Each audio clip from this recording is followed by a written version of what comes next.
waxaan idin la wadaagi saddex qodob oo guurka ku saabsan fadlan muuqaalkan la wadaag walaalaha kale saan ajirku wada qaybsan insha Allah taala qodobka koowaad xaaskaada ma hilmaami doonto saad oo la dhaqanto labada sano ugu horeysa guurka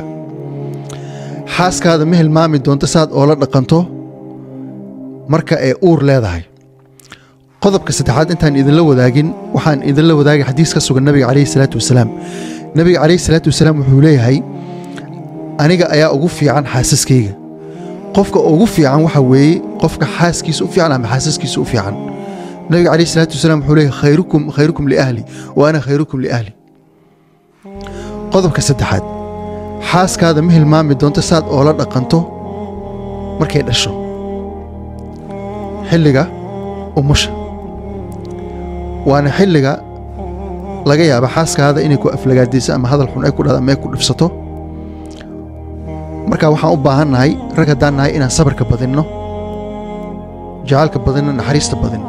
sababtoo ta hadalladaas afkeeda ka soo baxaayo ayada ma aha waxaa ka keenaya waxa waa xanuunka xaalad aad u adag ayay ku jiraan rag haddaanna aanan fahmayn marka ragga waxay u baahan yihin inay dumarka fahmaan